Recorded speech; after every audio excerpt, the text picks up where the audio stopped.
सत्संग किया होता तो सत्संग तो इंसान को बदल देता। हमने सत्संग नहीं, कुसंग किया। सत्संग करना तो अच्छाइयों को अपनाना होता है, हमने तो बुराइयों को अपनाया। अरे सत्संग तो मन के मैल को दूर बहाता है, हमने तो मन में और ज्यादा मैल बढ़ाए। कौन से सत्संग में बातें सिखाई जाती हैं? जिसका नाम सत्संग है वो तो सत्य है, पवित्र करने वाला है। लेकिन जो इंसान सुधरना चाहता ही नहीं है, सत्संग को मानता ही नहीं है, सत्संग को गिनता ही नहीं है, ऐसा इंसान न गुरु का, न पीर का, न धर्म का, न नाम का, और न ही वो बदलना चाहता है, ऐसे काल के जीव होते हैं। और उनकी बुद्धि जो काल ने हर ली है, उनका बचने का सवाल ही नहीं है। सुअर भी भिक्षा खा के अपना जीवन बिताता है, लेकिन वो उसी में खुश है। सेठ साहूकार बादशाह लोग सोने चांदी की थालियों में खाते होंगे, लेकिन एक आदमी अगर मांग के हाथ पे रख के टुकड़ा खाता है, उसको जो आनंद उसमें मिलता है शायद वो सोने चांदी की उसमें नहीं मिलता। तृष्णाओं को रोक लेना, इच्छाओं को मार लेना आसान काम थोड़ी है, ये चीज सत्संग में मिलती है।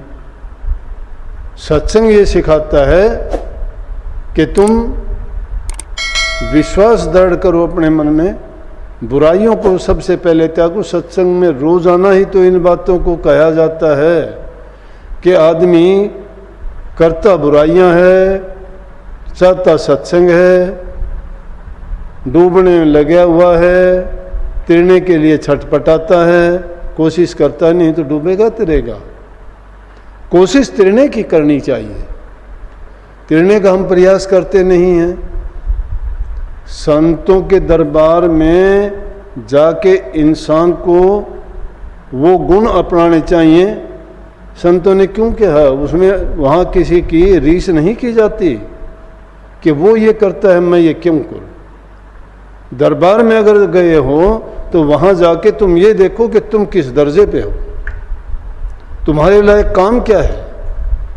तुम में प्रेम प्रधान है, तुम में सेवा प्रधान है, तुम में भक्ति प्रधान है, या तुम में दान करने की प्रवृत्ति है। तुम कर क्या सकते हो?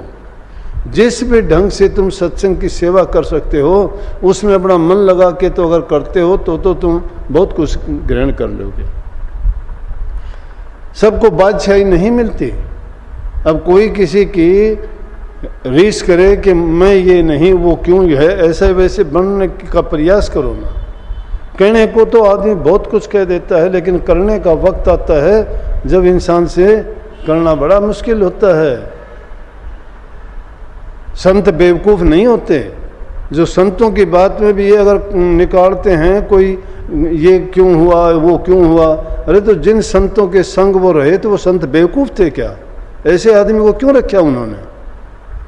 अगर वो बेवकूफ़ थे तो ऐसे इंसान को उनको रखना ही नहीं चाहिए था। तो इसका मतलब तुम तो उन गुरुओं से भी बड़े हो, उनसे ज़्यादा जानते हो। अपनी अकल को इतनी क्यों दौड़ाते हो तुम? तुम्हारे निमित्त जो काम है वो करो ना। प्रभु ने आपको ज्ञान दिया है, समझ दी है, बुद्धि दी है, वो तुम्हारा अपना कल्याण के और अपने हित की बात सोचो।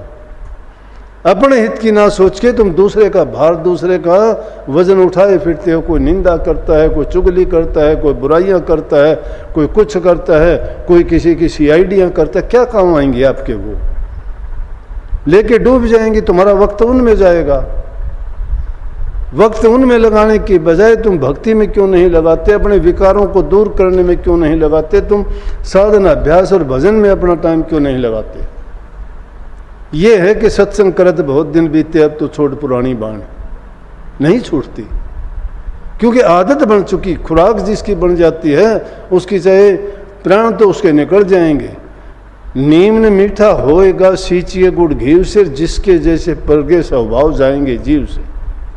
नीम को अगर गुड़ घी शक्कर खांड से भी तुम सींचोगे तो भी मीठा नहीं हो सकता, क्योंकि उसकी प्रकृति ऐसी है।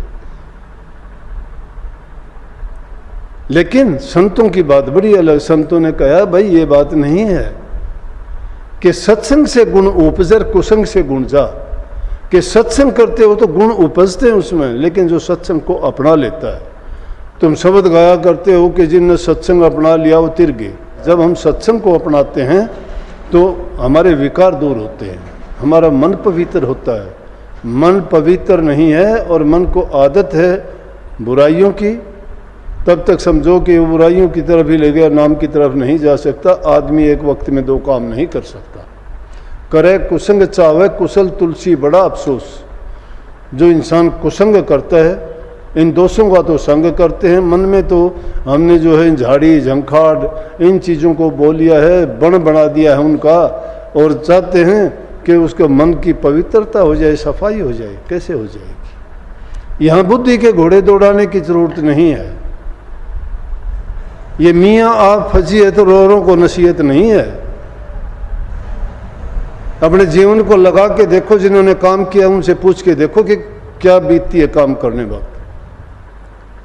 जो इस क्षेत्र में उतरे हैं उन्होंने जो मेहनत करके जैसा करके दिखाया है वैसा कोई करके दिखाए, तब पता लगता है क्या चीज है और किस प्रकार से इंसान जो है अपने जीवन को सफल कर सकता है। लेकिन जो इंसान करना ही नहीं चाहता सत्संग, क्या कर लेगा? क्या सतगुरु, क्या सत्संग, क्या सतनाम उसके लिए करेगा? संतों ने तीन चीज उनके लिए कही कि सतनाम और सत्संग और सतगुरु, ये तीनों चीज जीव के कल्याण की हैं। बिना सतगुरु के आज तक कोई तिराई नहीं है। एक का भी नाम बताओ कि जिसके पास सतगुरु नहीं था और उनका बेड़ा पार हुआ या वो संसार से तर गई। आज भी बहुत से लोग, पाखंडी लोग बहुत हैं कि मेरा गुरु तो कबीर साहब है, मैं कबीर साहब को मानता हूँ, किसी को गुरु मानता ही नहीं। मेरे गुरु तो गरीबदास जी हैं। गरीबदास जिसने नहीं देखा, कबीर साहब जिसने नहीं देखा, नानक साहब जिसने नहीं देखा, उनको गुरु कैसे मानते हो? तुम तो गुरु मान लोगे, लेकिन गुरु और शिष्य का जो नाता है उसको जानते हो क्या? तुम तो गुरु मान लोगे, गुरु ने तो आपको नहीं अपनाया। कहाँ है गुरु? तब तो आप माने जाओगे कि गुरु भी तो आपको अपनाए। तुम तो मानते हो, इसमें कोई शक नहीं। तुम कबीर साहब को मानो, नानक साहब को मानो, दादू साहब को मानो, तो क्या उन्होंने भी आपको मान लिया कि हाँ मेरा शिष्य है ये? क्या ये योग्यता है कि आप में उनके शिष्य बन गए आप? हम तो मान लेंगे, हम तो कहेंगे कि हम तो उनकी भक्ति करते हैं और ऊंचे से ऊंचे, बड़े से बड़े हमारे गुरु हैं, लेकिन जिसको गुरु ने स्वीकृति नहीं दी तो मेरा शिष्य है, तो उसका शिष्य कैसे हो गया? तो ये सब के सब हवा में तीर चलाने जैसी बातें हैं। अपनी बुद्धि के घोड़े दौड़ाने की बात नहीं। संत मत में न पढ़ाई की जरूरत है, न चतुराई की जरूरत है। यहाँ तो प्रेम भाव होना चाहिए।